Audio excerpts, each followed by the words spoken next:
Perfect. Perfect. Perfect.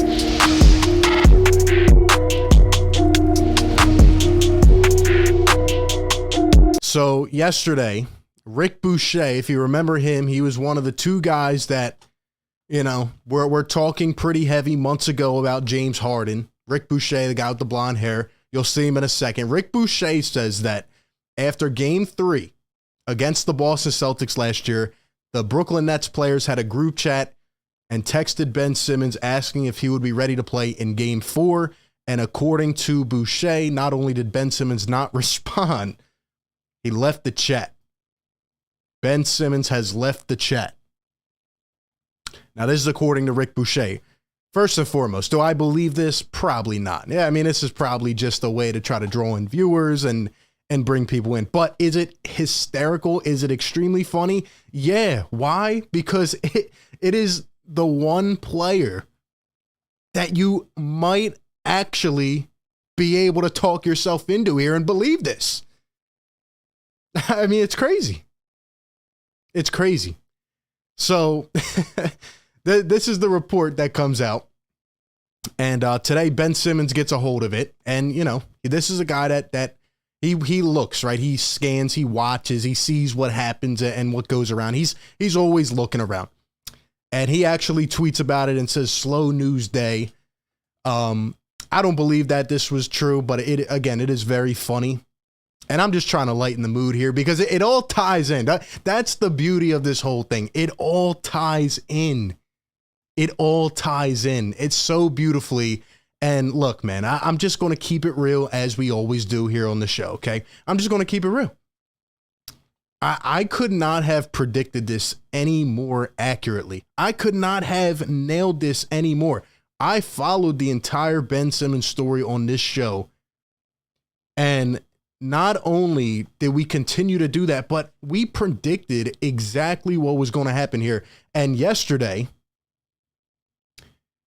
Kevin Durant had another meeting with the Brooklyn Nets. This will tie in later to what we need to get to. And he essentially told the Nets ownership, once again, reiterated for a second time that he, quote, does not have faith in the Brooklyn Nets direction per Shams. He reiterated his trade request to the Nets governor, Joe Tsai, and says he has to choose between Durant or the pairing of Marks and Nash. You see how beautiful this is, how it all ties in together? Because I remember weeks ago, certain callers telling me that, you know, there was no way Kevin Durant was going to leave. He had to say, I'm telling you, he does not want to be there. He does not want to be there. And you want to see how this all comes full circle? Because Kevin Durant was seen with James Harden. He was spotted with James Harden at a Travis Scott concert, which we will also get to later. But this all goes back to Ben Simmons, and it's just funny. It's just funny, and I think that, you know, there's just something with that guy. There's something with him. You know, we're not going to continue to talk about it. But, you know, these things just continue to pop up. And in a way, you kind of make the Philly fan base look a little bit better here because these things continue to come out. Maybe they're not true, but still, I mean, they continue to pop up. They continue to pop up. And it's just nuts. It's nuts. And KD, as I said multiple times, doesn't want to be there. Why? Well, let's start to put this together a little bit. In fact, it might start to seem like Kevin Durant never had a problem with James Harden. In fact, it actually seems like James Harden won. Nets ownership, Nets governor, replied yesterday on Twitter. He says, our front office and coaching staff will have my support. We will make decisions in the best interest of the Brooklyn Nets. So there's your decision right there. Brooklyn is going to choose their coach and ownership. Why? Because this guy has a lot of power. He has a lot of money. He doesn't want to be defeated. And with this whole thing going on with the players, he doesn't want to be taken down, right? He can't let a player take over and have that reign. And it's like, wow. So they're going to have to find a way to trade Kevin Durant. But circling this all in, the fact of the matter is, I was right. The problem is Kyrie Irving and Ben Simmons. For months, they tried to make James Harden to be the bad person. James Harden is a terrible person. He's a terrible character. He doesn't want to win. He doesn't want to get better, when in fact, time and time again this offseason, we've seen him putting in the work. He wants to get better. He wants to grind. He wants to work.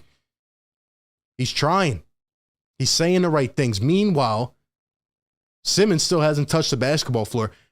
KD doesn't trust the availability of Kyrie Irving and Ben Simmons. And we think back, we remember, right, they made a whole thing about that All-Star thing, and, you know, it was on the day of the deadline, and Harden gets traded, and they weren't talking. Well, those two are hanging out at a concert together. How does that look in the public eye? In fact, the Brooklyn Nets are in turmoil.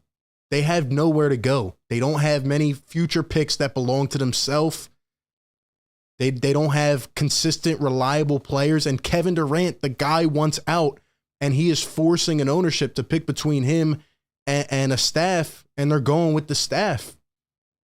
So it doesn't look promising for them at this point, which for me, better for us, right? We're, Eastern Conference, we're trying to improve. We're trying to make our way up, and we'll see what happens with that. But it is very interesting. Here's James Harden watching this whole thing unfold. Like I said, James Harden won. Harden got out of the toxic situation before it unfolded. He saw what was coming. He saw what was coming. He saw the multi dimensional characteristics and personalities of these guys coming together. He said, "Nah, I'm out of there. I'm out of there." And once again, Daryl Morey was able to get his guy and got rid of a problem child. So it's just crazy how this continues to play out. It's crazy how this continues to play out. And, again, do I think this story is real? No. But what I will say is that, these things just continue to add up. They continue to add up, and I just think it's very interesting. What I actually see happening is the Nets are going to try to get another star. And they're going to try to paint up this beautiful picture of Kyrie Irving, Ben Simmons, and another star. That's what's going to happen. And, the media is going to talk about them like they are going to contend and compete, but they're probably going to end up playing 10 games together, and they're going to crumple. I mean, it just is what it is. I mean, I've been right about this entire thing. I don't think it's going to last. Someone on the Instagram page the other day commented, and they said, your take about Ben Simmons is getting more accurate every day. And I thought about that, and I said, you're actually right. My bold hot take where I said he might never play again. I mean, is he going to play? I don't know. Is Kyrie Irving going to play? I don't know. KD can't go back and play with them boys. I'm telling you, it will cause a fire in that locker room. Not a good one either.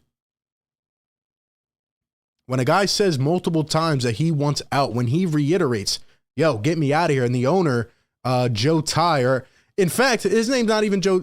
It should be Joe Lie, because he is lying to himself if he thinks that keeping Steve Nash is the answer over Kevin Durant. When you are a team and you have given up 55 draft picks, okay, and every young player you have, to get a guy like Kevin Durant and get James Harden, and you're seeing this crumple already, you have to be willing to do whatever it takes to keep Kevin Durant happy. I'm sorry, it is what it is. It's a star-driven league.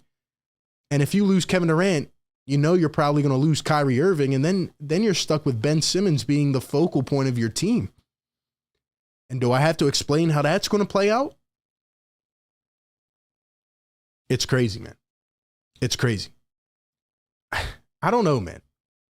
I don't know. This is getting interesting. Do you guys think that Kevin Durant will be playing game one with the Brooklyn Nets? I don't think he will. I don't think he will. Now, they may not have any options. They may have exhausted everything, and they may get to the point where they say, well, you either play or we'll have to wait and find a trade. If they get to that point, it's sad. And right now, what it means for the rest of the league is there's going to be teams interested, but it could end up being really, really good for the Eastern Conference. Because if you get KD back to the West, I'm telling you, you look at this Eastern Conference, I think the Sixers are up there in the top 3. Perfect. Perfect.